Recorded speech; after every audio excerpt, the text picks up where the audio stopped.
What's going on, everybody? Welcome to another edition of the CrazyFaceUno Podcast, where everyone has a story and everyone's story matters. What's your story?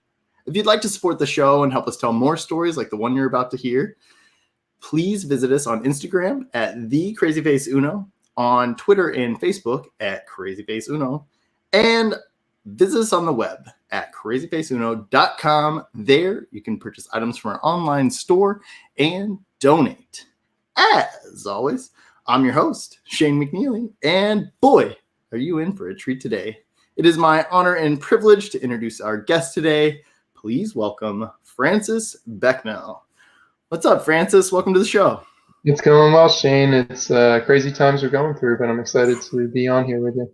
Yeah, it is really crazy, but we're surviving. We're making it through so far. So yeah, I guess that's the positive side of things, right? Yep. Well, Francis, we actually had your wife on. It's been a little while ago, several episodes ago, but for all of our listeners, if you want to hear a little bit of her story, go check it out. Savannah Becknell as well. It's back in the archives there, but check it out. A couple months ago for sure. Yeah, definitely. Francis, I am excited to chat with you. I know a little bit about you, but I don't know much about you, and so it'll be really fun to kind of chat. We first met back. It's been over a year now. Yeah, a year and a half or so. October of what was it? Was it 2018 or 2019? I can't remember. Yeah, it's 2018, I think. Yeah, I think it was pretty much about a year and a half, almost 2 years now. Wow. Time flies when you're having fun, huh? Yeah, it really does. Or when you're in the middle of a pandemic, I guess. But we met at an event with a nonprofit called International Justice Mission, and you had been working on that, and I came in and was able to help out with that event as well, and had a ton of fun, and it was really cool to be a part of that and get to meet you, and the rest is history. Here we are. Yeah. As far as I remember from that, it was such a whirlwind where I got to meet you maybe for 15 minutes at a time, it felt like. And every once in a while I'd get to hang out with you and just be like, man, this is a guy that I really want to get to know better. But just didn't have the opportunity because of the relentless pace of the event we were trying to run. So no doubt. Yeah. It was definitely one of those 15 minutes at a time, and likewise I felt the same way about you. And unfortunately in situations like that it's difficult to make time sometimes to actually get to know people, but I'm happy to have you on now, and hopefully we can get to know each other a little bit and hear a little bit about your story. Why don't we start off and why don't you just fill us in on your career and kind of what you're doing work wise, and we'll go from there. Sounds good. So I was born and raised in Maryland, and so I've been here my whole life, and I went to University of Maryland for engineering. So I graduated from there in 2015 as a mechanical engineer, and first job I had out of college was related to creating race car parts, essentially, for Ford, Mazda, and BMW cars. So essentially, as far as someone wanted to take their car from popping right out of the factory to a purebred race car, we could supply them with all the different parts, including turbocharger kits, motor mounts, exhausts, everything in between, to take them as far as they wanted to go. And so I was involved in the machining and design process for the different parts, and that was good. It was an internship, and it was a small company. It didn't make that much money. When I realized that we weren't going to get quite anywhere going, I realized that I was going to have to pursue another option for a job, and I wanted to move on in life. I wanted to move out of my parents' house. I wanted to marry my wife, Savannah, and move on in life with her. And so I started applying for positions, and I landed this crazy position that I didn't even know existed. But what I do right now is I work alongside our government at a government laboratory, and my official title is a laboratory engineer. And what we do is fire investigation and fire research related projects. So, in short, my little tagline that I tell people is that I get paid to set things on fire for a living in a very controlled and safe manner. So nice. That's awesome. That's awesome. Okay, you said it and I was distracted a little bit here, but sure. What was your title you said? Laboratory engineer is what my title is right now. Gotta write that down so I just don't forget. So. No problem. I just realized that I also didn't bring my notebook. It's not sitting in front of me. So gotcha. No worries. That's really cool. So is it just like a lot of testing then? A lot of just testing different products or yeah. So in general, the way that it works is that we are called in to advise on a specific case or a specific fire that has happened.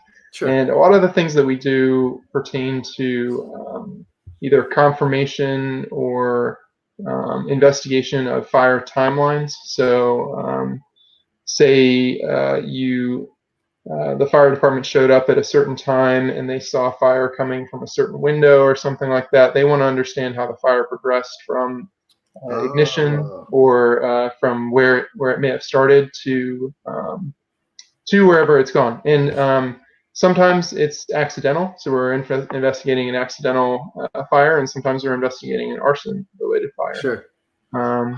That's a fun job. Yeah, and so then outside of that specific realm, we get to do research-funded projects where we do different things like let's see. One thing that we did was something where it was like exposing power outlets to a measured kind of atmosphere of humidity and salinity. So imagine you were putting power outlets out by the seaside and allowing those to kind of rust and decay like they would. And then they're powered, and so there was a load being passed through them, and so eventually at some point you're going to end up with these hot spots where the actual power outlets can heat up to the point where they can cause an ignition if something were to come in contact with the very hot conductor wire. So little projects like that and things like that are kind of like our back burner things, but we're mainly involved in actual kind of timeline confirmation and stuff like that. So that's really fun. That's cool. Yeah. That's cool. And you said you're an engineer, but is it civil? Mm-hmm. I was mechanical coming out of college, okay. And I work alongside a lot of fire protection engineers, people who actually went to school specifically for fire-related things. So yeah. For me, fire doesn't come as my first realm of expertise. What my realm of expertise actually came in was building construction, which kind of has to do with civil, but it also has to do with the fact that when I was younger, I did a lot of like service projects and a lot of mission trips and things like that. So I understood how general housing structures went together, and I understood a lot of the building materials associated with those structures. And so then when we are going back and trying to figure out how a structure was put together that was in a fire, that's kind of where my expertise comes in. And I get to draft the plans and send them down to the people who actually do the building, and then they build the actual buildings, and then we investigate the different scenarios from there. So that's awesome. That's that's such a fun job. I imagine it's got its challenges, and every job does, right? But right now it's an interesting job because we're not in the lab at all. So yeah. Wow. Yeah. Sometimes I just forget that we're like living in such a weird time, but and even across the 50 states, I mean, you're in Florida, and that's much different than Maryland here. So. Right. Yeah. Mm-hmm. Everywhere's got a little bit different, got their own little thing going on, but that's cool. That's fascinating. I I feel like I would love a job like that where, it's a little more hands-on, and, I'm sure there's a lot of back end stuff as well, especially now, but Yeah. I mean, sounds... I would describe it as probably 70-30 or 60-40 hands-on to computer work. And so right now I'm at 100% computer work, which is much different than my normal. And so it's been difficult for sure. It's been some days of, I'm just trying to put in 2-hour blocks to fill up an 8-hour a day. And I can only do 2 hours at a time because my body doesn't want to sit in the same spot, and I want to, be active, and I just productivity goes down. So yeah, totally. Mm-hmm. I get that a lot. I'm very much I like to be active. I like to be hands-on. So sitting at a desk, I've done it. Probably all done it, but man, it's not always the most fun, So right. Well, why don't we go ahead and throw it back to childhood, and we'll learn a little bit about little Francis and see where things take us. But if you were to look back and kind of think about your childhood, how would you describe your childhood? What was childhood like for you? So my childhood was probably, if you can imagine, the suburban, the ultimate suburban childhood. That's probably how I would describe it. Sure. I grew up in a small, I guess it's a small historic kind of town outside of Baltimore. It's called Ellicott City. And it was built around a mill, kind of a milling town because of the Patapsco River that flows through it. And so for me, that basically meant that I spent a lot of time outside as a kid. And so my group of friends in middle school and high school revolved a lot around what could we be doing outside, as we like to say, like in the woods. And ironically, sometimes that led to, hey, let's go out and we'll go to our usual spot and we'll sit around a campfire or something like that. And so we were the kids who were lighting fires in places we probably shouldn't have been, but trying to be as safe as possible at the same time. So, but kind of funny to think back on, huh? Especially now. I mean, exactly. It literally is just probably as suburban as you can get. Played soccer from elementary school all the way up into high school, and then applied to colleges and got into a couple, and then decided to go to Maryland because of its strong engineering discipline. So sure. Yeah. Did you ever? I remember one of my favorite things to do was always to get the magnifying glass out, And gotcha. I always thought that the sun and magnifying glasses were always fascinating. I remember one of my buddies and I think I don't know if he had them left over from 4th of July or what, but he had some little firecrackers, and we'd light them with the magnifying glass. We'd light them with the magnifying glass because that just seemed like the right thing to do. But it was always this intense thing, because magnifying glasses you got to get it just right, and all of a sudden it takes off, and you're like, ah! So, there's some stuff that that I've learned about from my time working in my current job that I'm really glad that we didn't do when we were kids because it's so dangerous. That's funny. I mean, that's probably one of them. For sure. I've done some stupid things when it came to, I don't know, just being a boy, just being kids. And I remember, man, here's another story for you, and then we'll get back to Go for it. There we are. There was this one time, I don't know what we were doing, but we were putting that basically white gas or the camping fuel, whatever it is. Mm-hmm. And we'd put it, I don't know, we're putting it in a little Tupperware thing, just a little thin layer of it, and it'd light on fire, and then you kick it and it just makes this flame ball. Yeah. But so, as a kid, you're like, oh, what's better? Add more, so you add more to it.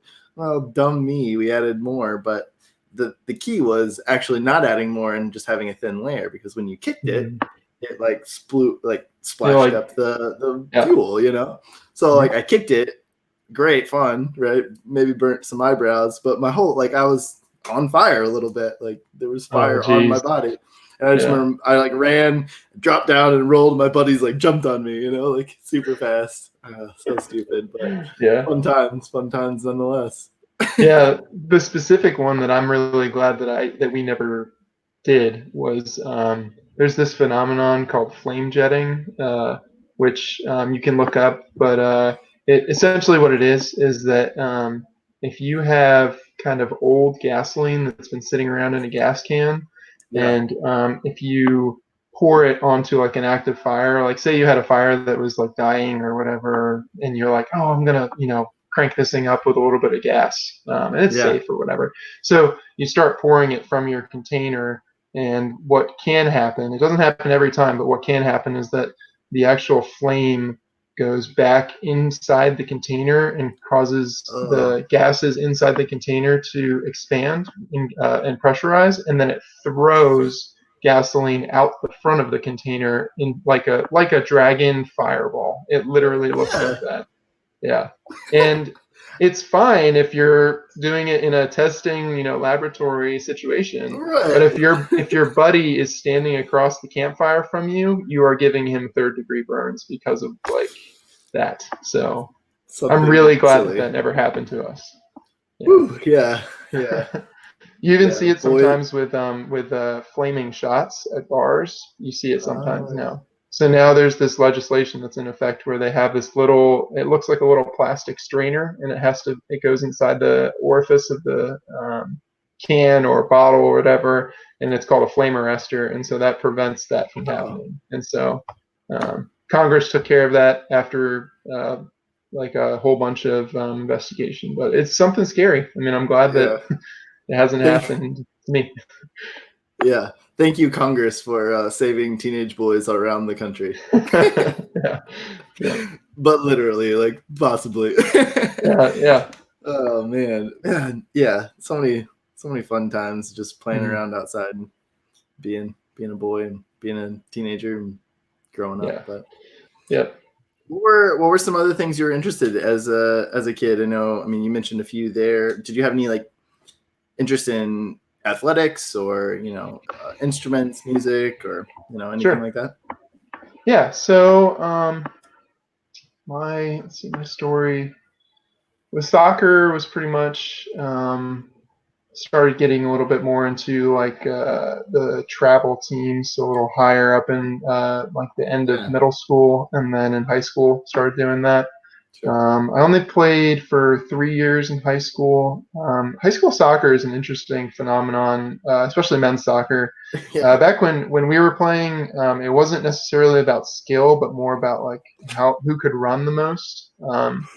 And I wasn't necessarily the best runner all the time, and so I was really disappointed with the amount of playing time that I was getting, and I think it was probably warranted because I wasn't able to play the kind of soccer that was required of me in high school. But when it came to the travel teams, we played a little bit more, maybe you could say like sophisticated or a different style, and I was able to keep up with that better. And also I think the substitutions were a little different. So that was one thing that I did for a lot of my life.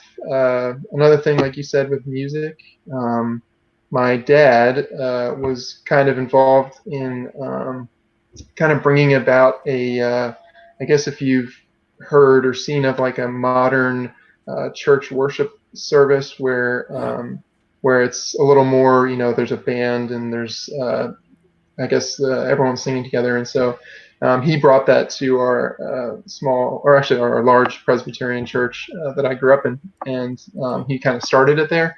And he's kind of been he's this guy who he knows how to play almost every instrument pretty well. His main instrument is guitar, and he's amazing at guitar, but he can fool around on almost every other instrument. And so he basically handed that straight down to me. So my mom likes to say from birth, I was always drumming. I was one of those kids who they were yelling at me at the dining room table because I was drumming on the dining room table. Yeah. With my hands, with my fingers or whatever. My wife still yells at me because I will drum persistently on either her or myself, and she can hear it or she can feel it through the couch or whatever. So So drums was like my first instrument, and then I picked up like saxophone, bass guitar Saxophone. because saxophone, nice. Yeah. Bass guitar because my dad needed a bass player one Sunday. There you go. And then in college I started to pick up acoustic guitar. Nice. So uh, That's the one thing I want. Like, there's a few things on my like bucket list. You know, I don't yep, know if I'll ever accomplish it, but I mean, learning how to play the guitar is definitely something that's like on some sort of list that I have in my life. That's like, man, I really wish I knew how to. I want to. I just have to make the time to do it. But yeah, acoustic guitar. I don't know. There's just something about it. You can never. There's very few places you can walk into with an acoustic guitar and they're like, "Nah, man, get out of here." You know, like, everybody kind of enjoys somebody just picking up an acoustic guitar and like strumming along and singing a song. You know, it's fun. yeah, yeah, for sure, yeah, and it's one of those things that like it can bring people together, and then at the same time, there have been times where like in college I would be asked to like play on our dorms floor lounge or something, and they're like, "Hey, play this song," and you like feel like a little bit of Yeah. like a music box or something where they're like, "Can you play this song? Can you play this song for us?" So Yeah. yeah, Yeah. yeah, Yep. Yep. And then you're always like, I don't know, maybe like pull up the chords, right? Like, yeah, exactly, let me see exactly. let me see. I can Yeah, maybe pull up figure the it out. chords. Let me listen to it once. Yeah. Sure, let's go and we'll fumble our way through it or whatever. So Yeah. Well, yeah. I mean, you know, some of the same people I know, Lauren and Susanna and some of them, Hmm. but we all used to live in an apartment together.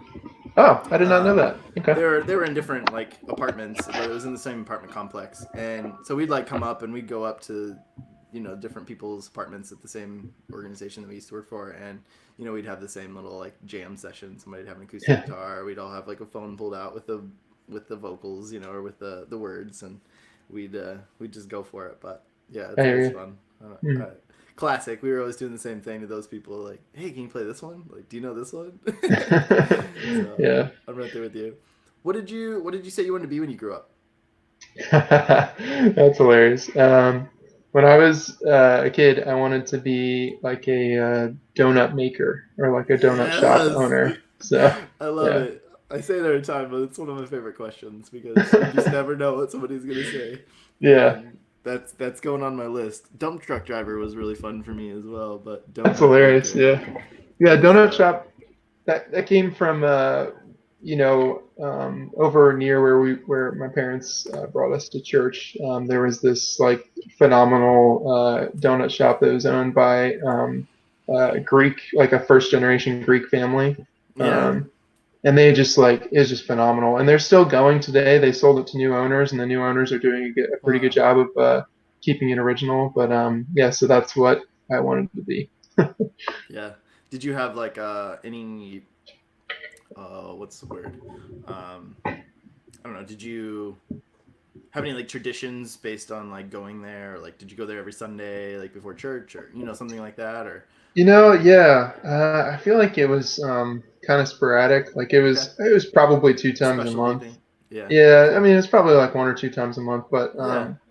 yeah, we'd go pretty often. And then once I got into high school, I could control when I got to go there because I was driving. So yeah, Yeah, that's funny. so That's yeah. And awesome. so Savannah and I still use it as a date night opportunity where we will go over and grab a half dozen or something or whatever. So That's yeah, right. She talked about. I think she talked about that on the podcast, maybe, or she gotcha. mentioned something about like on our podcast together about you guys going to the donut shop, and that was something Yeah. special for you guys. That's awesome. I love That that. was that was the cake at our wedding too, which was fun. Right. We didn't yeah. That's what she was saying. I think is Hmm. what it was. I was thinking it was either that or you got a birthday cake or birthday something for the dog, or Oh maybe yeah, she's really into making our dog birthday cakes. Every he's nice. his unofficial birthday is Cinco de Mayo, so he Yeah. gets a special dog cake every once in a while. Nice, nice. And your dog, its name is, I know it has an Ford. Instagram. Yeah, 40 the Yep, dog, right? 40 the So dog. at Hmm. 40 the dog on Instagram. So if you're listening and you want to go check out that page, it's pretty fun. You guys always have the best pictures, and I know you guys do a great job with that. Yeah, it's a good blend of cuteness and silliness, I think. So, yeah, we have one too, and I've gotten pretty bad about posting stuff now, but it's fun. I don't know, like just it'd spoil the crap out of our dog, that's for sure. We do, at least, and I don't know, it's just one of those things where I've got a ton of pictures on my phone, so why not just throw a couple up on Instagram every once in a while, so yeah. it's always fun. You said you wanted to be a donut maker. We covered that. If we start to move into adolescent time and kind of focusing on that, like middle school, high school time, what kind of student would you say you were? That's a good question. So are you familiar with the AP classes and stuff like that? Yeah. Advanced placement. I think that's what it's called. Yep. So my brother is 3 years my senior, and he went before me in high school, so all the teachers knew who I was in relation to him. And I always a blessing and a curse, huh? Yeah, I mean, I always kind of tell the story that, and I'm pretty sure this is true, but I think he got straight A's in all of his classes through high school, and then I think that in set the bar high for you. Yeah, and then 1/4 of his senior year, he decided that he didn't want to work on this one thing, and so he got a D in one class.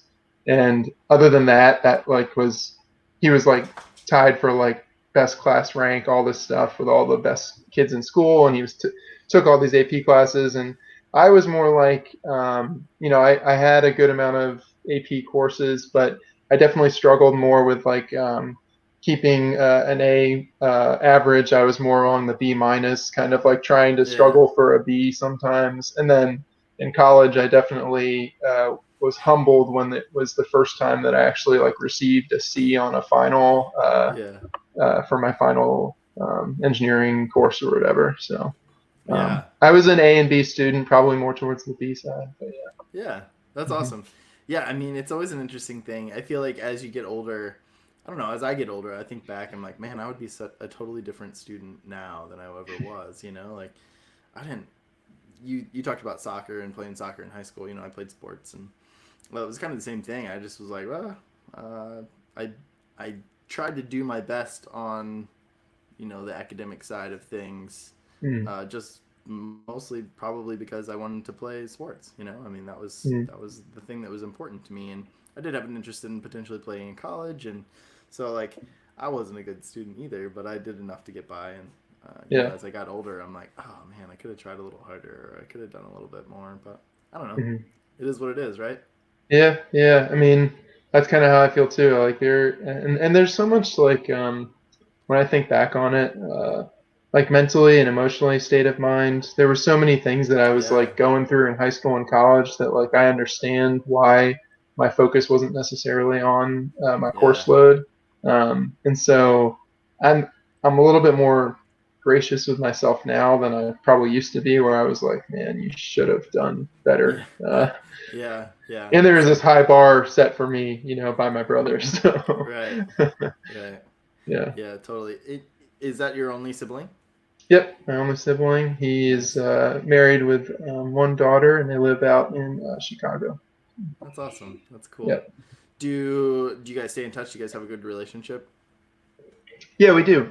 We stay in touch as much as we can. He he's brilliant mind. He went to Wisconsin for undergrad in chemistry, and then did graduate school at UC Berkeley out in California. And he has his PhD in chemistry, and so he works at a government lab out in Chicago, and so nice. We both kind of have very similar, I guess, job situations, with both being government contractors or employed by labs that are government affiliated, I will say. So. So he and I have a pretty good relationship, and one of the best things that's happened in the past couple of years, I think, is that as I have advanced in volleyball, which is my new sport, which I started in college, he has started to play volleyball, and so he and I have been bonding more and more about that. And we still go back and talk about our soccer days and stuff like that. And we enjoy watching soccer, but I don't think either of us is playing it anymore. So. Yeah, I know. It's funny, right? I miss it too. I played a little bit of soccer when I was in Minnesota, a couple indoor leagues, that kind of mostly just pick up, but there was one that was a little more serious. But they're fewer and far between, I mean, it takes a few more people to kind of get it together. And I don't know, in the United States, it's not necessarily always the most, I don't know, not a lot of people played necessarily, or the higher level. I feel like sometimes of if you want a little more competition. But yeah, volleyball is awesome. We've been playing volleyball down here in Florida. Yeah, I'm jealous of your beaches. yeah, we haven't been able to do it obviously for the last several months, but I'm on a couple different group texts, and they're all like, "Hey, we've entered phase 1. They've opened the beaches. How much longer till we can get on the court and start playing?" My wife played growing up, but I never really had played too much volleyball. I mean, I would consider myself pretty athletic, and I have the ability to learn, but yeah, it's taken some time, but it's fun because it's something new for me, and it's a little bit more of a challenge, and I'm like trying to learn, like, oh, I have to do that. Oh, like when I do this, or oh, this is the setup for 2s and 4s and 6s, Yeah, I was kind of wondering, what format are you usually playing? Are you usually playing 6-on-6 co-ed or something? Yeah, so like the Saturday group that we play in, it's pretty much like 6-on-6. Yeah, there's 2 courts, and it's just a bunch of people. Imagine like a C League like softball, where you're like have a couple brewskis on the side, and play or whatever. It's the same for this. It's just like fun and pick up. But there's a couple different groups there's people that break out during the week and have a few more 4-on-4 or 2-on-2. I really enjoy 2-on-2. I enjoy anything between 2 and 4 is like really fun because it's a little more involved and a little more action. But it's fun. Yeah. I love it.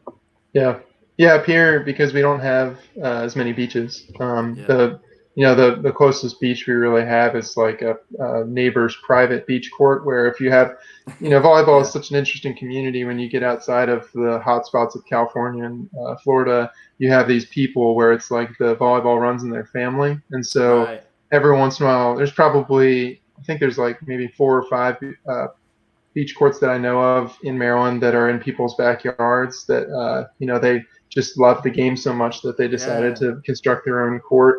And then outside of that, what Maryland in the Northeast is really kind of famous for is our grass volleyball. It's a huge thing. Grass doubles is this huge thing. And there's all these massive tournaments with lots of prize money and stuff like that. It's really fun. That's awesome. Yeah, there's a couple of us, with everything kind of starting to slowly open back up, but one of the guys was like, I don't know if we're ever going to be able to get back on the beach. So he was looking at, my guest, I think possibly the podcast we were talking about before we got going. You had listened to with Nick Glumakoff, I believe is who you were talking about potentially. But he sent us a text. He's like, I'm thinking about getting this. It was just like a grass court, like the classic setup ones, but just so we could find a park or something to go into, potentially, or backyard, or some of the apartments around here have big grassy areas, and it's like, man, we just gotta play. We can social distance with 2-on-2. I mean, that's acceptable, right? So far, for us so far, we've kind of been saying, we'll keep I pretty much exclusively play doubles when it comes to grass and beach. And so every once in a while we'll have a fun game of like triples or quads or something, but we'll just keep our group small. So like only 4 people, we only bring 4 people to go play, and then we'll do like rotations where, you have 3 different partners that you could potentially match up with, and then you just run through that. And so I did that Saturday, Sunday, and yesterday. Where you just like rotate around and like. Yeah, just making sure that you're mixing up your partner and getting to play with different people, playing on both the right and the left sides. That's what we did right up until the shutdown. Gotcha. they had the beach volleyball courts were still open, so it was the same. We just had like 4 people, and we'd get together, maybe 5 that we'd mix in there, where we had one person that jumped back in. Mm-hmm. But yeah, we did the same, and then we just haven't played in forever. But yeah, I love it. I love, for me, I really don't enjoy like working out, or there's elements I like how I feel afterwards, but it's hard to get there sometimes. So yeah. I've always, ever since I stopped playing, competitive sports, really, I've always tried to find like pickup games or whatever mm-hmm. it was when I lived in, just something to be active and to mm-hmm. kind of offset not having to go to the gym, or a little more fun maybe. When I was in San Diego, I found pickup games for soccer in Balboa Park when I lived there, and and here it's turned into beach volleyball, and there's groups. I mean, we could play probably every day of the week if we wanted to. There's Saturdays, there's the big group, and then there's different small groups on Tuesdays and Thursdays and Wednesdays and whatever. So it's fun. Yeah. I love it. I've really grown to appreciate the sport, and I'm a little short, so I have to make up for it in other areas. But yeah, you gotta start learning those shots, man. Gotta get that flexible wrist going so that you can get all different kinds of angles and different kinds of shots, so you can push it over people. Slice it down the line, direct it. And yeah. I've gotten a little better. Little top spin. So it drops down a little bit more, stays in. Yeah. But yeah, I've got a little bit of ups, but it's hard in sand. Sam's is like a whole nother ball game, because you don't have as much push off. You could have a lot of power mm-hmm. to get up. And a short guy like me, I'm only 5'7", so I struggle a little bit. Are you right-handed? Is that right? Yeah. Okay. I can use my left with volleyball. I feel like I haven't really done it too much, but I feel like I can use my left, but I definitely prefer my right, and I feel like I can still direct the ball a little bit more with, like you said, like turning my wrists, mm-hmm. even with my right hand. Yeah. But yeah, I don't know. It's a good sport. It's fun. I love it. Yeah. I didn't think that I would grow to love it as much as I have, but I've really enjoyed it. So it's been mm-hmm. great. Yeah. How would you describe maybe your relationship with your family in general? I mean, with your parents and growing up. I mean, how was that for you? Honestly, pretty normal. My parents are really cool. My dad is kind of full Wisconsin born and bred, so we kind of have ties back to Madison, Wisconsin nice. Through him. And my mom is actually Lebanese American, I guess you could say. So cool. Her parents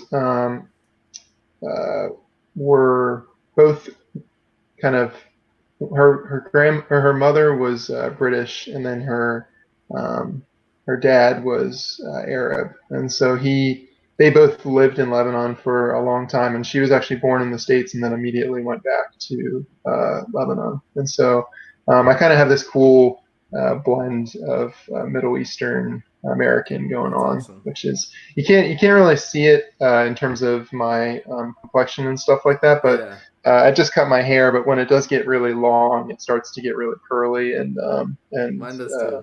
Yeah, and so you can see it starting to get longer. It's like starting to curl. Like, yeah. So I hate that. Tuck it up like that. As far as family goes, we were pretty normal growing up.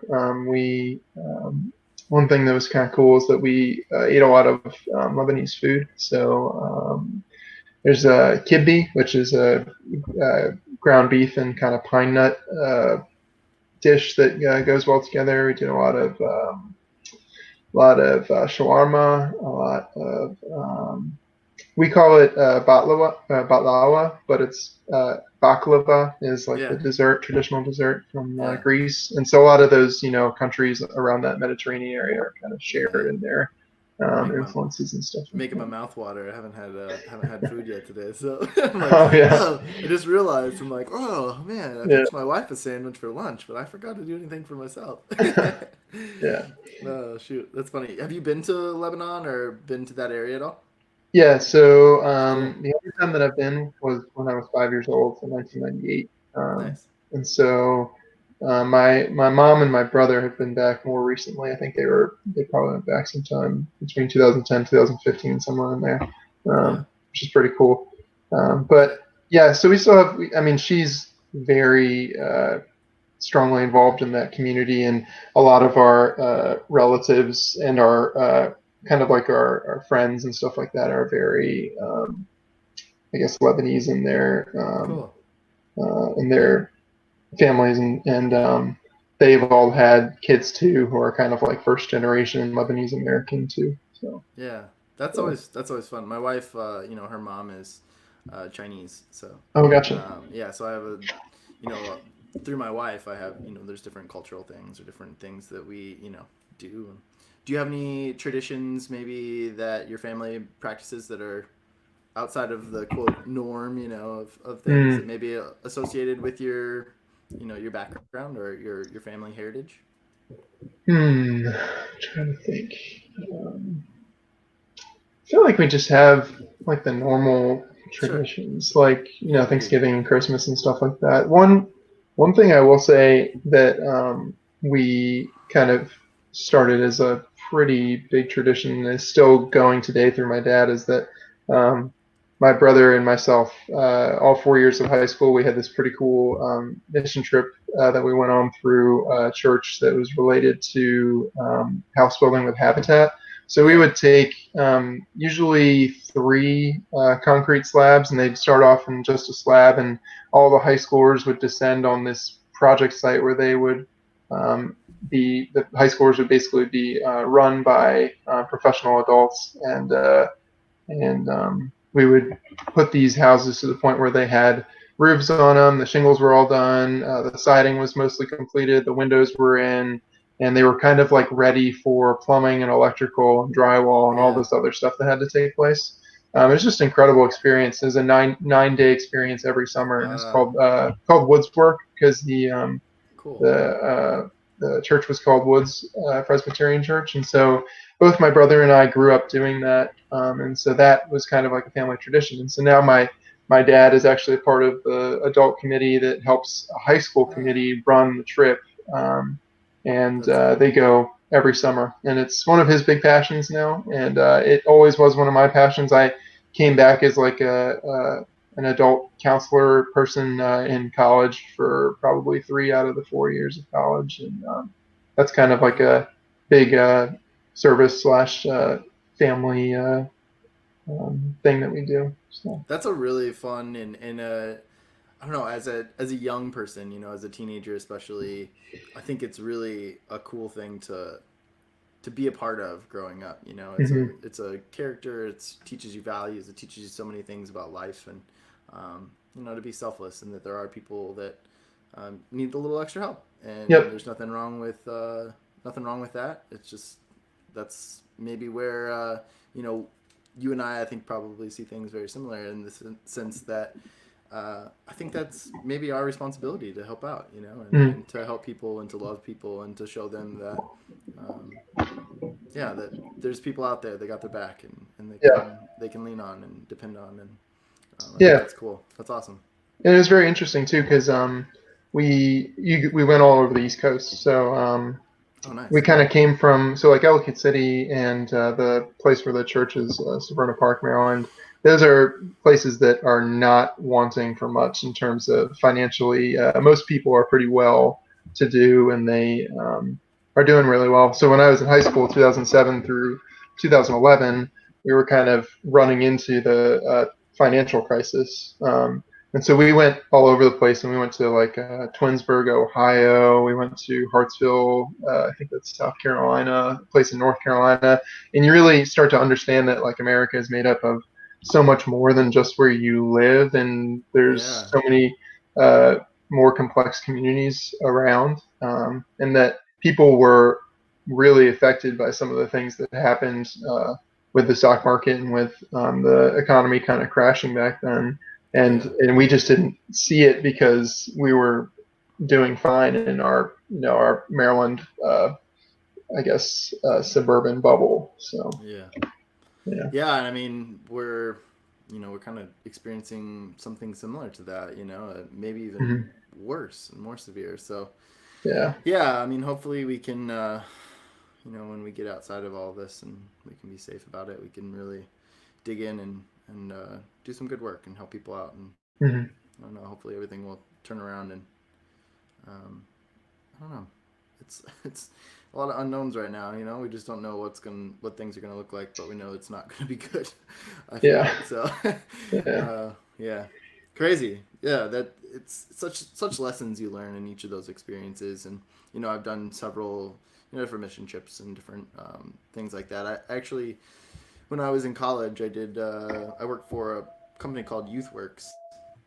Oh yeah. Based, Mm-hmm. yeah, you familiar with them? So Yep. they do mission trips basically, but it's like inner city like mission work trips. So Mm-hmm. I was in charge of our different sites. We had about 11 different sites that I was in charge of, and making sure that we had our teams, kind of figured out. And I don't know, it's really cool. I think it was a really fun experience to show people, and some of the students were from, maybe similar background to you and even me, really. I mean, I didn't have like city life. I never really lived in the city, but I was probably more suburban myself. But just to Yep. have that experience at a younger age, it was middle school, high school people was who we were working with, and um, it was really fun. I mean, to take them to some of the, I was in Milwaukee, so it was like the Milwaukee city mission. Mm-hmm. Their drop-in centers, their homeless centers, and I don't know, just cool Yeah. to be exposed to some of those different things. I think it's important, and it just teaches you so much about life. Yeah. Shane, I'm pretty sure that so my after my freshman and sophomore year of college, I actually did interning in the youth ministry program at my church, and I'm pretty sure we sent high schoolers to youth works trips That's crazy. out in I think like Tennessee. Did you guys have anything in Tennessee That or makes something like sense. I that? mean, there had so many. I mean, they were all over the country. So yeah, I'm sure there was one Gotcha. in Tennessee. I think Nashville definitely had one in Yeah. Nashville. We were in Milwaukee. Yeah, I know there was one in Nashville. Because I believe that was still part of like our region potentially. I don't know. I don't know. Gotcha. But yeah, there was definitely one there. I mean, we had the big all you know all the different sites were together for our training, and we did all of that together. But it's been it's been a good while since we did that. But I loved YouthWorks. That was a really cool organization, and they're doing some really cool stuff. Yep. Um, let's move a little bit further along here. If we look into high school, still thinking about college, but how would you when you started looking at college and what you wanted to major in, and deciding where to go and all of those different decisions, did you have any influences that kind of um, I don't know, affected those decisions, or inspired you to go different the direction that you did, or um, in so many ways? I guess I'm asking, like, what were your inspirations? Were there people Hmm. that influenced you throughout those times that really came alongside you maybe, and helped you, mentored you, and um, you know helped you process through some of those different uh, decisions that you had to make? Yeah. So coming out of high school, um, one kind of cool job and cool mentor is my uncle. So I kind of mentioned earlier in the podcast that I come from a pretty musical family, and that kind of generated from my grandfather and grandmother on my dad's side, who were both professors at University of Wisconsin in the music program. Um, and my uncle has this really cool job where he is a professional French horn player in LA. And Wow. you can pretty much, on any movie soundtrack that is recorded in LA, he probably played French horn. So That's so everything cool. from Jurassic Park to like the modern day movies, Yeah. you know, he knows all the composers and like Yeah. Danny Hans Elfman, Zimmer. Hans Zimmer, yeah, Yeah. all the different people. He Nice. knows them, and so he plays French horn professionally, and he's also like I think he was principal horn for the LA Opera, which was kind of cool too. So and now he's also teaching now, and he's kind of reaching the back end of his career. So he's still doing some movies and some other things like that, but he's also doing private lessons and things. So Yeah. and so that was really cool. And so in high school, when I was kind of going from in my senior year, junior senior year, I was studying percussion a lot, and I actually had made the decision that I wanted to try and pursue being a professional like orchestra percussion player. And so I went through the whole audition process with several colleges. I broke my foot, which made doing some things really hard, and like moving around when you're Yeah. playing specific, marimba or timpani. That was really hard, Yeah. and it kind of broke my spirit in terms of being able to practice as much as I probably should have, and all the different things. And so basically the end result of all that was that I didn't have enough time, and I didn't pursue it hard enough to actually get into the music programs that I had applied to. Mm, And so I decided that I was going to start switching over to more of the engineering, and that music would be yeah. like a serious side hobby that I would do. Yeah. Um, and so that was kind of like going through the high school to college transition was pretty hard because when I first got to Maryland, I wasn't actually in the engineering school because I had applied as a music major. So it took me, I think, a semester or two to transition into the engineering program and then start knocking off credits in terms of engineering. So Wow. there was a lot of what am I doing here? I'm not taking engineering courses yet. Frustration in terms of like a lot of that. So Yeah. um, Yeah. yeah, That's always. I'm always fascinated by people's college decisions because now looking back, for me at least, I think about being, I don't know, what, 16 is when you are first started to be like inundated with those questions and those yep, ideas and the job fairs and the career fairs and stuff. Um, and there's just not a lot of like, I didn't know what I wanted at that time. Like I had right, no idea. Like yeah, I just kind of went off. I don't know. For me, I like kind of went off of like what I knew. What my parents had told me that thought they thought I would be good at, and yeah, some of the interests in school, and what's my favorite subject. Like maybe it's something like that. And I love the sciences and whatnot. But I don't know. It's always an interesting thing. And looking back, I'm like, oof. I don't know if I was ready to make that decision, or I I definitely maybe. wasn't. Yeah, exactly. And so I'm always interested if there was people or things that like inspired people to get to that point, or what they kind of just chose in college. And the common thing too is some people just know, right? They know exactly what they wanted to do and knew exactly what they wanted to go to college for, and that's what they stuck with. And I'm jealous of those people because I wasn't that one. I wasn't Yeah, that person. I yeah, finished college and still didn't know what I wanted to do, and yeah, so here we are. yeah, Now I'm yeah, the host of the CrazyFaceUno Podcast, and we're having a conversation now. But it's always interesting, and you get into college, and then you start to go, oh, I do like this, I don't like this, and then when you get into your classes, it's even more evident. You're like, oh, I didn't think that was going to be that, or um, you know, just the amount of time you have to put into it mhm, just in the studying phases that you kind of learn. You're like, I just don't have an interest in that. Like this yeah, doesn't yeah. excite me, and it's hard for me to learn because I'm just not interested. And those things are always interesting. Did you experience any of that? With kind of the beginning stages of college for you? Yeah, for sure. There were several things that I feel like I wasn't interested in. I'm trying to remember back to, um, And some of those things, right? You just have to suck it up and do it. Like, there's no getting yeah, around it. I mean, there's yeah, there's plenty of those classes that it's part of life. There's parts right, of our jobs and the things that we do that we don't enjoy as well. But yeah, the good has to outweigh the bad. yeah, yeah. So I think like specifically, I would say in my junior year, I was convinced that. So another aspect of things that I'm kind of into is cars and mechanics and stuff like that. So Yeah. I do a lot of the work on our cars. We have a couple of cars at home, and so I do a lot of the maintenance and stuff like bigger projects than most home mechanics would take on. I try and do, um, but I was convinced that I was going to like some of the car related courses. So there was like a course on vehicle dynamics, so understanding how cars kind of move on the road and make turns, and Sure. then it really started to get into all the equations surrounding that, and Mm. that was not what I was interested in. Um, Yeah. and there was just a lot of theoretical stuff behind that just like man really bogged me down. Yeah.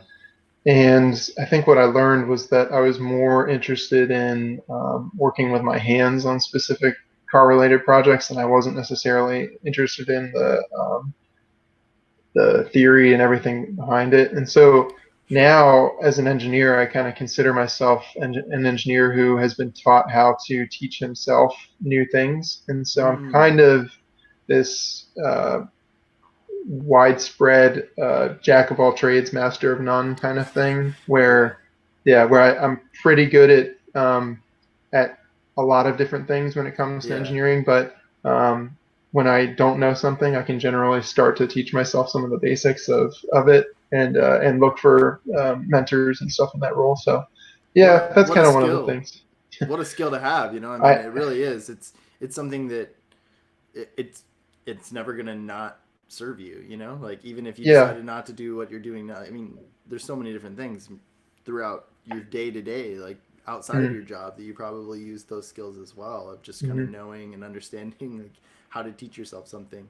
Google is great, but if you don't know how you process it and how you need to learn, it's hard, it's difficult. Yeah, I've learned a lot from YouTube, that's for sure. So, I thought originally you said U2, and I was like, oh no, YouTube. YouTube. I'm like, oh yeah, totally YouTube. Yeah, definitely. Yeah. What I was going to ask you this earlier, and I skipped over it. I forgot. But what is your Enneagram number? Number type. So I'm a type 9 with a wing of 1, a pretty strong 1 wing. So in general, that means that the type 9 is labeled the peacemaker. For engineering. I don't know. labeled the peacemaker. So when someone, I'm kind of like that person that is always cringing in awkward moments, and I generally know when somebody's angry, even if they're not saying it. So there's a lot of inner turmoil that comes with, where you know that the situation isn't necessarily right, but you can't. Sometimes other people aren't willing to address it openly, and then with the wing of 1, there's a very strong sense of right and wrong. And so I think that one of the best examples of that right now is that at our house in Maryland, we have this old, behind us, back through the trees, back through the woods, we have this old salt and gravel mine, like a pit that they are trying to kind of restore and like bring back nature and do some reclamation work on it. So I think that's a really positive thing. But around us, there are all these guys who bring their dirt bikes out and go ride and trespass on the property, and they tear it all up and make all these trails and stuff, and they ride every weekend, and it's loud, it's obnoxious, and so that's my strong sense of right and wrong coming in, where I just, what are you doing? Exactly. It's like, it just gets to me. I'm like, I understand you're enjoying yourself, but you need to be enjoying yourself at like a track somewhere. This is not your track. You don't own this land. But so be a little more responsible for it. Yeah. My wife is a 9 as well. Gotcha. And probably got a little of the 1 wing as well, potentially. But I'm a 4. I know your wife does some of the stuff with Enneagram, and so she's a pretty serious Enneagram counselor now. It's awesome to have her around. I know. I wanted to do. I haven't joined you guys yet, but I wanted to do one of your like little conference things that she does. Yeah. It seems like a fun little thing to learn. I don't know. Reading those books and some of the different stuff I've read on Enneagram, I was really, I don't know. It's pretty solid. It's pretty awesome to like read and learn about and be like, oh, dang it, my 4's coming out, like I've always I've always been a skeptic of things like this. So like Myers-Briggs, all the other kind of different like there's strength finders, there's all kinds of different things. And I've always been skeptical. Always been kind of like the person who's like, maybe that might be the way I act, but I don't think I'm really that way all the time. Or like, oh, you're putting me in a box, now I can't.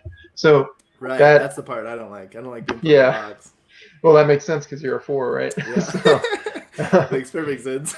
So, but with Enneagram, it's so holistic, So it's so there's 9 different types, and you have 9 different scores for how much if you think of it like a toolbox, and you're thinking, when do I pick up this tool the most often?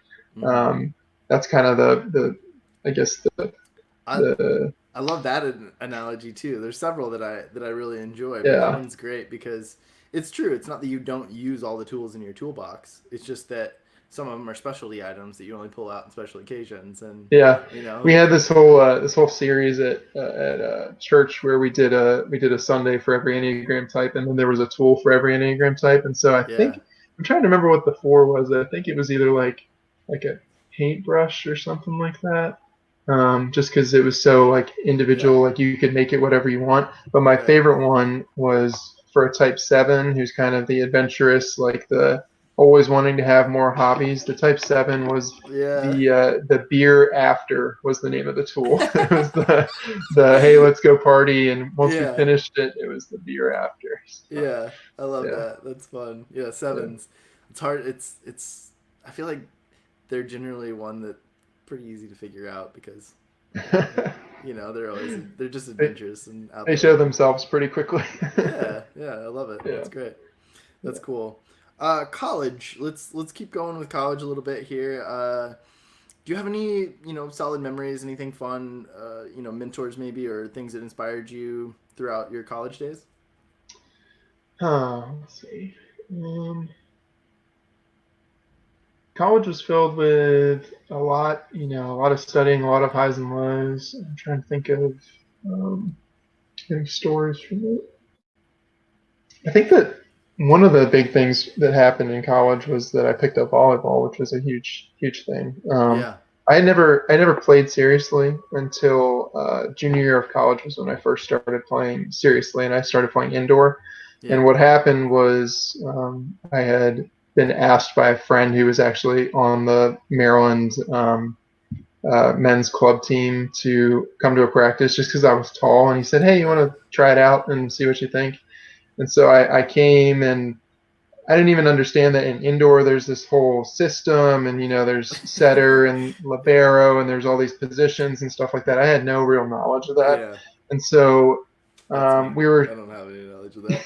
I still don't really know. yeah, we were doing a scrimmage, and it was 6-on-6, and they set me a ball, and I tried to hit it, and the guy on the other side of the net, who was like super experienced, he saw that I was getting set, and he turned around and faced the back wall and put his arms up and blocked me backwards straight into the ground. And that pissed me off so much, or like Yeah. in a way, that I decided that I was going to go learn the game. And so junior year of college, I started to learn the game, and then from there, I just haven't stopped. It's just been a kind of like an insatiable appetite to get better and to just Yes. learn everything I can. And it's at the point now where I'm trying to get to the point where I can start winning some of the some bigger tournaments and earning some money, because the Heck tournaments in yeah. Maryland, man, if you win on a weekend, you could win anywhere from like $300 to $500 on a Saturday. So Yeah. yeah, Shoot. That's it's pretty awesome. fun. Yeah, Dude, you and Savannah have to come visit us in Florida and come play with us dude, sometime. I would love I'll, to. I'll bring the ringer. You can be on my team. Sounds good. Yeah, you just have to make sure that nobody looks me up and finds my highlight videos beforehand. Deal. I'll just zip my lips. Hopefully nobody Yeah, watches this. yeah. That's awesome. So your junior year was when Mhm. you started, dude. I would be the same way. That I've got a competitive spirit. I've played sports all my Yeah, life, and it's the one thing in my life that I feel like even if I don't know what I'm doing, I can learn, and I will learn. If I want to, and it's I don't know. I just sports make sense to me. I know how to move my body. I often ask when I was coaching wrestling, people would always say, "Well, he's athletic," and I'm like, oh, yeah, "Okay, cool." Like we all know what that means, but nobody really knows what it means. When you ask somebody like, "What does it mean to be athletic?"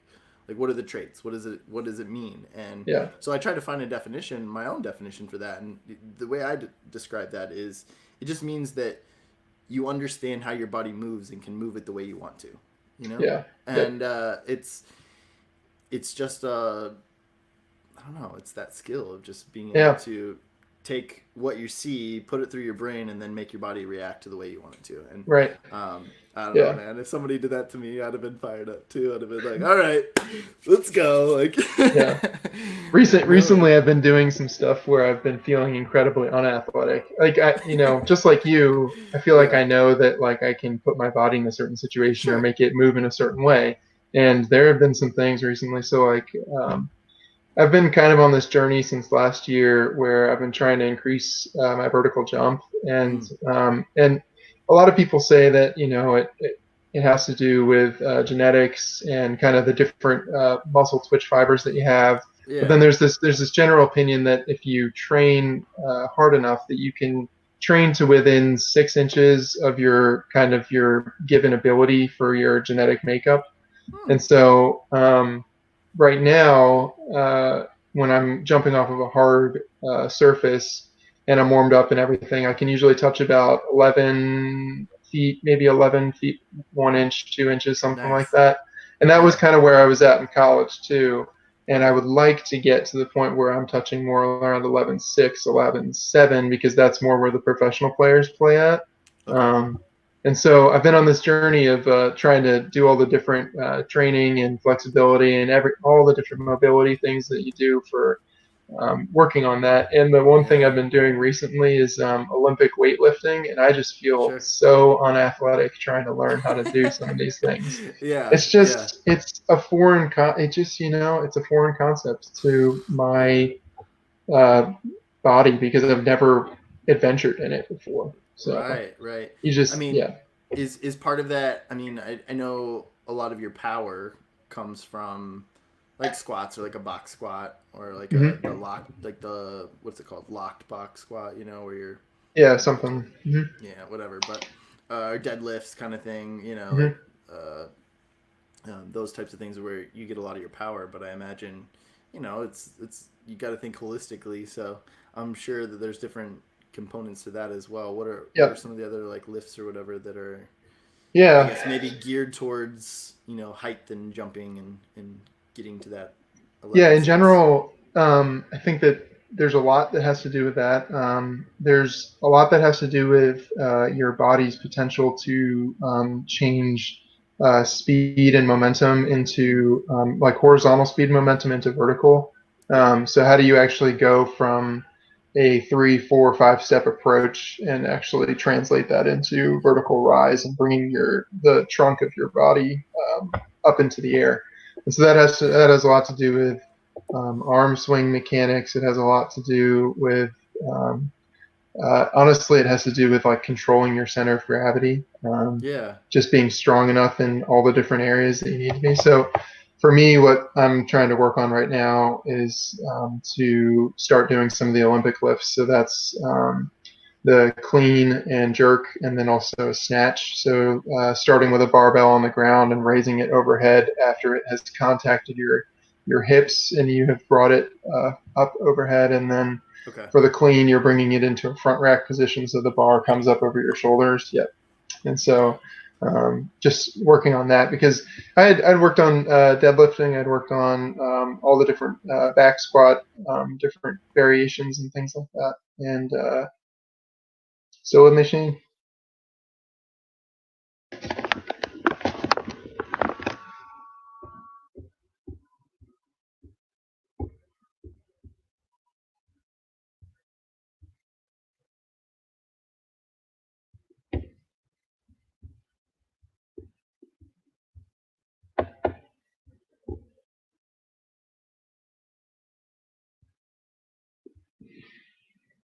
I feel like I lost you for a second there.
have lost Francis here, but I'm coming back.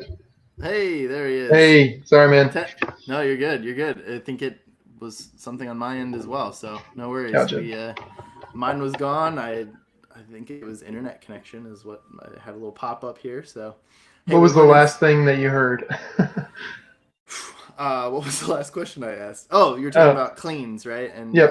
Olympic style stuff. So, Yeah. I think I remember kind of right after talking about cleans and Yep. what you were working towards after that. Yeah. So I'm just working on. I mean, I had worked on for a while deadlift and the different back squat variations with the box squat and all things like that. And now I'm trying to, I guess, convert some of that. It's a longer lift if you're not lifting the weight off of the floor quickly because you're struggling against it. So if you're lifting a smaller amount of weight quicker and you're also lifting your own body weight, then maybe that'll translate to being able to jump higher. So because a vertical jump is a very quick movement, you only have so much time to actually put power to the ground. And once you've lost contact with the ground, there's nothing you're going to do to make yourself go higher. So Sure. I was thinking too, as you were talking, just like footwork. I mean, having your feet in the right place. It's like jumping or a sprinter. You have your feet, you have your power stance. Where you can get the most power off the block. And I feel like there's probably a proper way to like set your feet as well, right? Yep. Yeah. So in volleyball, for a right-handed player, generally you assume a three-step approach or a four-step approach, which is if you're talking about a three-step approach, you're saying left foot and then a quick right-left together, and that's almost like a double tap that happens pretty simultaneously. And as you're hitting that right-left, your arms are going from all the way extended behind you to all the way up in front of you, and then you're moving into your spike formation or spike ability. And so that all the timing of how your body moves through that and everything contribute to how you're transferring your horizontal momentum into vertical leap. So wow, yeah, that's cool. I actually have heard people talk about in our group and stuff about the 3 and 4 step approach. Actually, now that you mentioned that, so the four step is more for timing. So if you're watching your setter, you can line up. I guess if you're right-handed and I'm right-handed, you line up your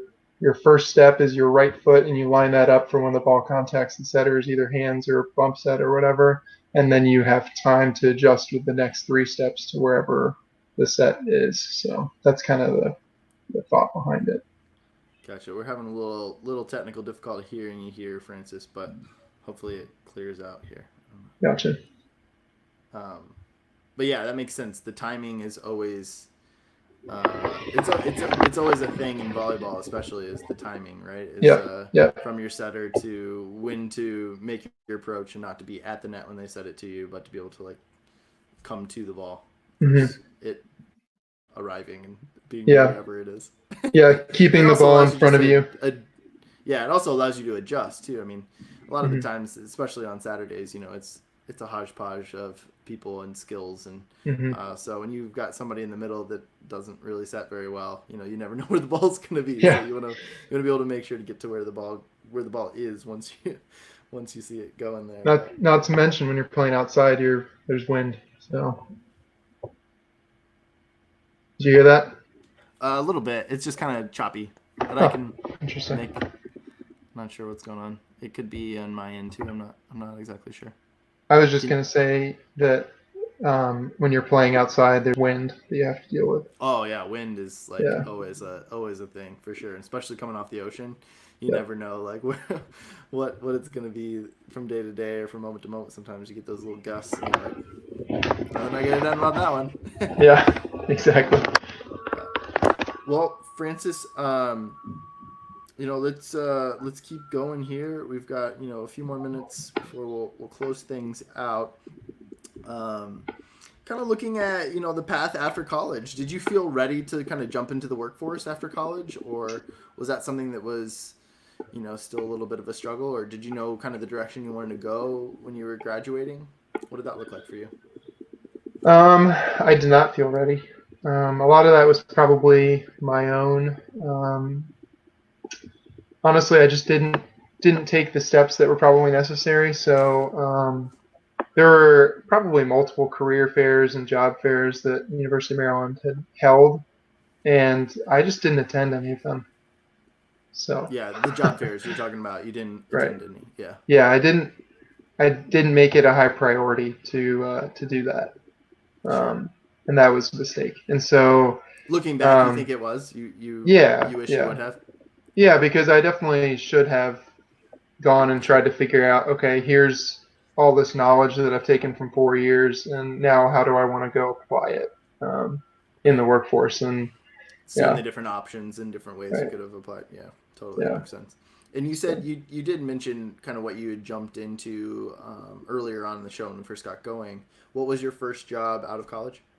It was basically like a performance parts company where we Oh yeah, were that's making right. car parts. Yep. And so I was kind of a hybrid between an engineer and a machinist. So I Cool. was doing a lot of work with aluminum and steel and these machines that were computer controlled and able to cut all the different parts that we made.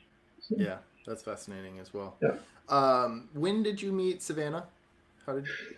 So Savannah and I met in college. Probably she was a year below me, and we probably knew of each other for maybe since like 2012 is probably when we knew about each other. But we started dating in 2015 after I graduated. Okay. Yeah. 2016, is that what you said? 2015. Sorry. 15. Cool. Yeah. Cool. And you guys, I think she's told us this story, but do you mind telling the story of how you guys met? Yep. So we both were a part of a campus ministry, a Christian ministry on campus called Crew, and Right. that was the main way that we met. And in my senior year and her junior year, we were co-leading a Bible study on campus together, and that was kind of the way that it came about. Yeah, And that's then cool. I honestly, I put off asking her out in my senior year of college for way too long, and then after my finals were over, I finally called her and Yeah. just asked her for a first date. So Nice. How did you yeah. propose?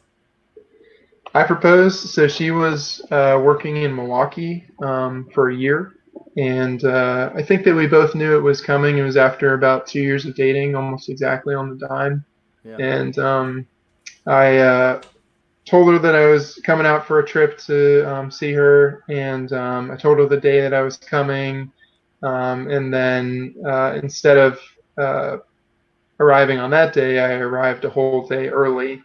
And then when she got home from work, her kind of the setup from her front door to her room was all kind of decorated. And as she entered the room, I was waiting for her, and she didn't know I was going Oh, to be there. that's Um, awesome.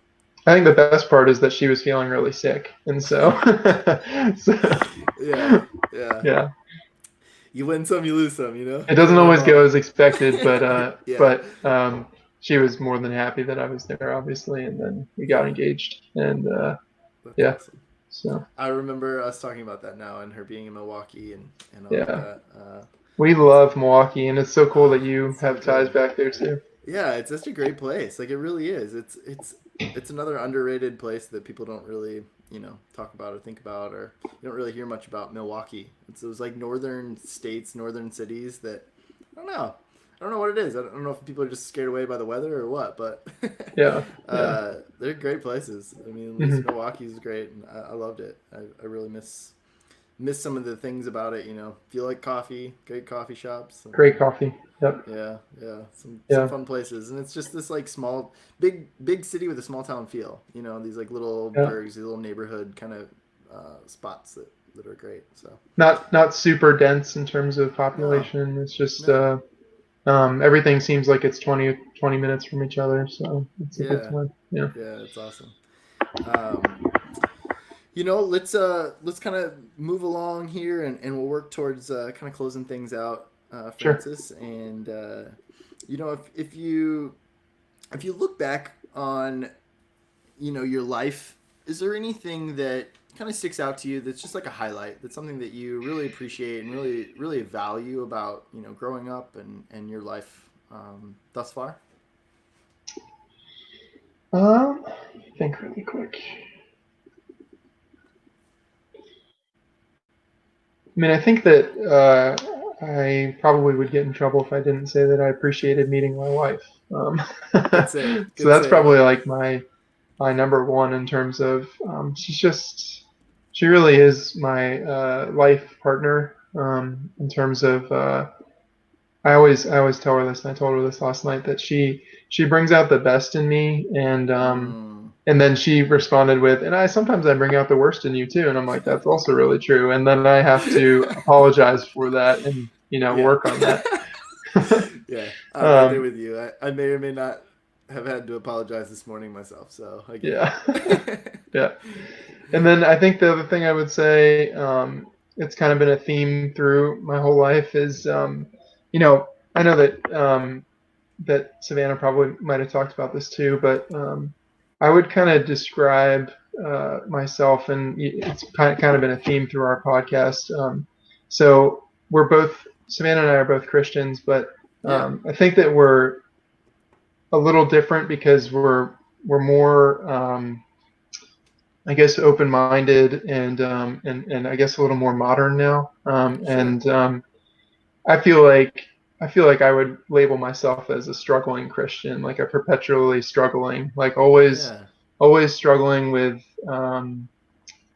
different faith questions and just life questions, and I'm not afraid to admit that. And Yeah. I feel like our church is very much centered around that like life isn't easy, and it was never promised that it was going to be. Um, and and so we both hold to that pretty well. Yeah, I Yeah. think that that's just another thing I would say. So Yeah, I really do appreciate that. And I know, our conversation with Savannah, my conversation with Savannah was, she kind of mentioned some of those different things about the church that you guys are a part of, and you guys are part of like a church plant and part of mhm. that. And I think that's really cool. I think it's a cool experience and something that's unique. And I really like you said, just your open mindedness and your authenticity of being like, what, I'm not perfect and nobody Yep. is, and And I don't have all the answers. Yep. yeah, and nobody does. It's Yeah. you're trying your best, and that's the beauty of I mean, the true definition of faith, right? I mean, that's really it, of just kind of having that trust that you're gonna stick with the process and trust that and what you believe, and I respect that a lot. I think that's really cool, and I think that's something special about you guys, especially. And I think Yeah. it's cool that it's a, I don't know, you guys just come at it with a different take and a different, I don't know, in a different way, and I really respect that.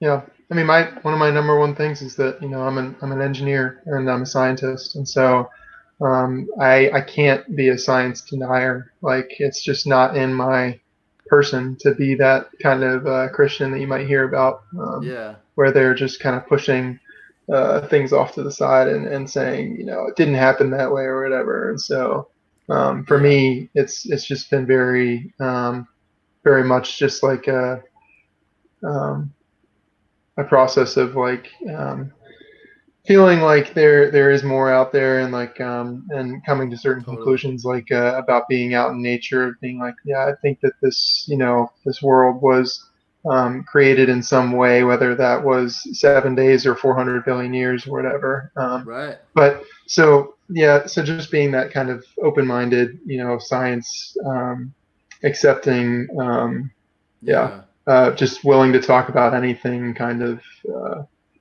faith-based believer. Yeah. So I yeah, love that. I really do. And especially the nature piece of things. I mean, look at us, I mean, our own yeah, bodies, our own, when you zoom in, there's so many moving pieces that make yeah, us and allow us yeah, to breathe and to exist, and the yeah. same for trees and for plants and for, whatever. And I Hmm. always say, I feel like my take on my faith now and what I am, I feel like it's like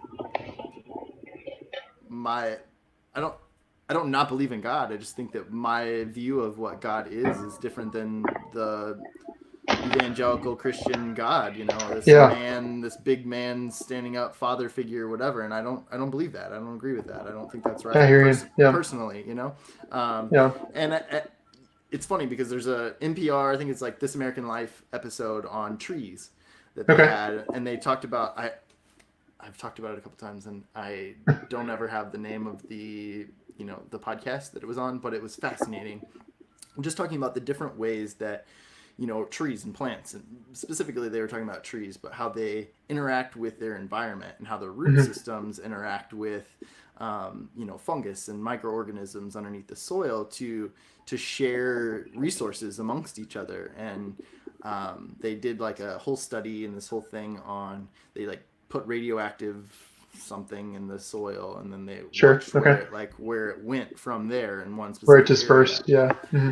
Yeah, so they were able to kind of track some of that, that movement and how that happened and the different science stuff behind it. And I just think that's so cool. And I honestly, I feel like that we are way more connected. Like living things and living beings are way more connected than than people give it credit for, or that we know and Yeah. understand. And I think that's beautiful. I think it's really cool, and I think it's something that maybe we just take for granted and we don't think about. And I don't know. Yeah.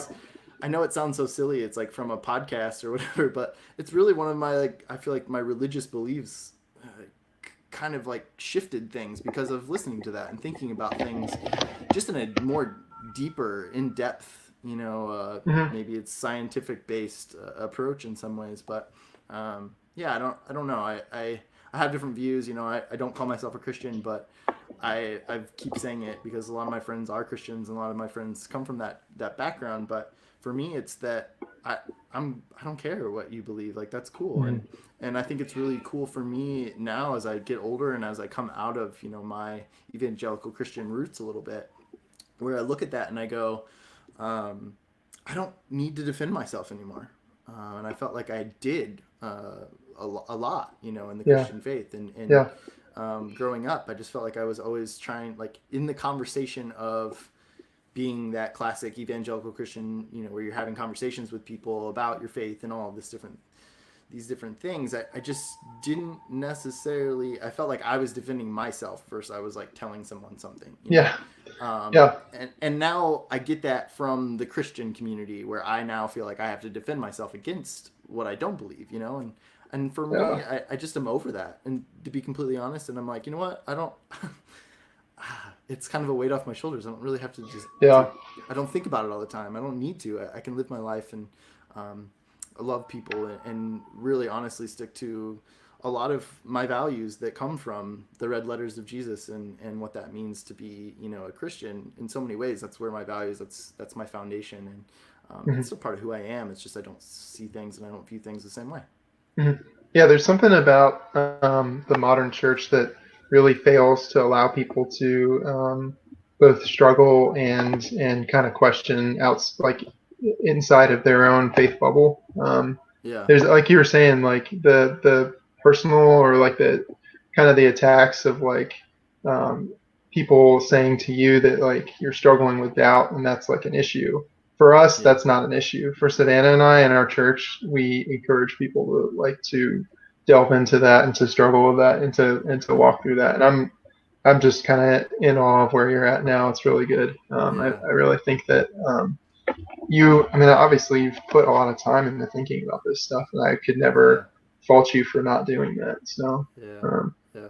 yeah. Yeah. And again, like, I respect you guys, and I love, you know, the things you're a part of and the things you believe. I'm not against it. I'm just Mhm. saying that it's not me, and I Yeah. think it's great. And I encourage you to keep doing it. If that's Yeah. something that you guys clearly find a lot of value for, and something that's like important to your life. So why would you not keep doing that? Mhm. And it's even part of that has been, being a part of that event with International Justice Mission, and kind of where I am with my own faith. And something that was really important to me is like, man, I want to be true to me. And something I always checked in with Susanna on was like, hey, like, I'm just gonna step aside from this one. I just don't feel comfortable like being a part of this. Or I just want to be respectful, and that's always how I want to be. Like I don't ever want, and I don't know. I think that you can have all those things. We all should be trying to make the world a better place, and if that's what I don't care how it comes about or where you go about doing that. If that's our goal, and in the end, I think that's beautiful. Yeah. So. Cool, man. I have 4 questions left here for us. Sure. Last 4 questions. You ready? Ready. What are you most proud of to date? Oh goodness. I know. I kind of touched on that one with the last question, I guess, in some ways. So, if that's something. This is hard for me because I'm not an outwardly proud person, but I'm an inwardly proud person. So I deal with a lot of pride in terms of thinking that some of the ways that I go about things and some of the so like I think that I'm better than some people and stuff like that, and so I'm inwardly that way, but I don't like to outwardly say that. I'm trying to think of what I'm the most proud of. I get that. I try to be a humble individual as well. Things, but I don't know. I don't think we have to shy away from our strengths necessarily, or things that we've done and whatever. But I understand. No worries. I think that honestly, just proud of like making it to the point in life where we've made it. For both Savannah and I. I guess if you were to get into like specifics, I'm pretty proud of the fact that related to volleyball, I've only been playing. So junior year was 2013. So I've only been playing for 7 years, and I'm able to play against people on the court who have been playing for 17 years. That's awesome. And hold my own pretty well against some better players, which is pretty fun. That's awesome. And just trying to be a student of the game, like studying athletic movement. It's So I'm pretty proud of that. We missed the last part, but volleyball and being a student. Yeah, being a student of the game. Cool. So. That's awesome. I love that. What do you look forward to most in the future? Do you have any goals and ambitions? Probably the number one thing that I'm looking forward to in the future is kind of seeing where my different hobbies take me in terms of car work, in terms of volleyball, in terms of all the things, and then that's like the 1 to 2 year thing. But then in 3 or 4 or 5 years, I think in 3 or 4 years, we're probably thinking about starting a family, and so I'm really looking forward to that too. Awesome! Congrats! That's exciting. Yeah. So I've told Savannah, and most people who know me know this, but I'm very enthusiastic about someday having daughters for some reason. I don't know why, but I just really, I feel like I'd be a daughter dad for better than I would be a son dad. So, That's so cool. Good for you. That's awesome. I'm excited about fatherhood someday as well. I think that's something that's fun to think about. Not there yet. My wife and I are probably similar to you guys. Like we're okay right now, but we're giving it a little bit of time. Mm-hmm. Yeah, same. But something we're looking forward to as well. Do you ever think about your legacy? Probably not. No, I'm just not that focused on myself. I guess a little bit in terms of when it comes to like winning some of the larger tournaments in volleyball. I'd love to do that. There are several of the larger Pennsylvania Northeast tournaments that I'd love to like get my name on the on the list or whatever and stuff. But totally. Yeah, there's so every once in a while I'll think about like like fame and stuff like that, but I'm not that interested in it, I guess, day to day. Cool. Last question. Looking back, what advice would you tell little Francis? Oh, goodness. I'd probably tell him that you're going to struggle and that's going to be okay. And that struggle is a part of life just as much as success. And so don't expect yourself to succeed at everything whether it's the first time, the second time, or the 100th time that you've tried it. So I think that that's something that I just didn't. It wasn't really built into my DNA necessarily to start off. I didn't know how hard some things were going to be. So Totally. What yeah, a great answer. What a great answer to that question. That was yeah, great. Francis, this has been fun, man. Thank you so much for coming on the show and yeah, Shane, uh, powering through some of the technical difficulties and no answering problem. my questions. I really appreciate it. Thank you. Mhm. Hey, we'll look forward to visiting you guys in Florida sometime. Seriously, you got an open invitation. We got a spare bedroom. I'm in it right Thanks. now, so I'll keep it warm for you. I'm in ours. So. All right, man. Take it easy. I will. I'm gonna close this out. Thank you all so much for tuning in and listening to the show. We really appreciate it. And if you're on YouTube, go ahead, click that subscribe button. Everybody asks, and you know how important it is if you've been on YouTube or any of these different social media sites. Everybody asks, everybody wants it, but I'm not going to be any different. So also go check us out on Instagram, check us out on Facebook, Twitter. Again, our Instagram page is Thee CrazyFaceUno, and Twitter and Facebook is at CrazyFaceUno. Check out our online store. It's crazyfaceuno.com. There you can purchase items from our online store and donate. Another thing you can do if you want to go above and beyond is share the Crazy Face Uno podcast with your friends, your family, or just random strangers on the street. We're welcome to everyone. I want to say thank you again for tuning in. We love you very much, and we appreciate you all. Thank you so much. Peace. Always the awkward